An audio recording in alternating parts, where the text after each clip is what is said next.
Hello to my fellow aphasia therapists and speech-language pathologists. I'm Bill Connors with aphasiatoolbox.com.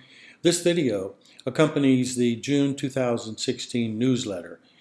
The newsletter is the final in a three-part series. Today we're talking about empowering clients with aphasia. So let's go to our next screen and use our WebEx video platform, which we use for our online aphasia treatment. If you have questions about telepractice, about training in it, you can contact me. You can also visit our Facebook page, Telepractice for SLPs.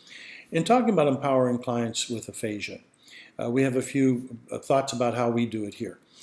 First of all, we transition our clients to be from being a person with aphasia into a person recovering from aphasia. So they are actively involved. We focus on any of the cognitive skills that we need to address, including overcoming learned helplessness, making sure that that client is an active participant and that we are challenging them constantly through formative assessment without frustrating them. Secondly, for most clients, not all, it is important to have that client in an aphasia recovery community. That might be something in your geographic area. At Aphasia Toolbox, we have more than 20 cafes and groups that meet, ranging from conversation to treatment groups, to men's groups, women's groups, even our coaches. We train our coaches, family members, caregivers, so that our clients are practicing quite a bit. That leads to our third point, which is make sure the client is engaging in an intensive aphasia treatment and recovery program. A couple of sessions a week is not enough by any means. Our average client practices from 2.5 to 4.5 hours a day outside of treatment, and that is a rich, robust, mindful, neuroplastic program that maximizes recovery. We do have an online intensive program that is quite affordable, we believe, in comparison. So feel free to refer your clients to us, or we have a speech pathology collaboration program where we can help you make sure that that client is really getting the practice in to maximize recovery.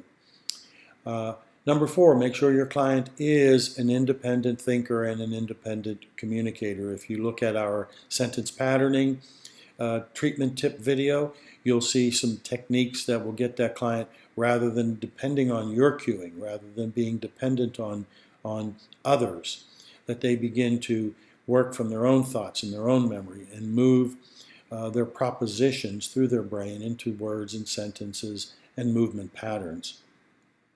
Number 5, get your client actively participating in treatment planning and in the formative assessment process, minute by minute, day by day, really growing that program and keeping it rich and robust.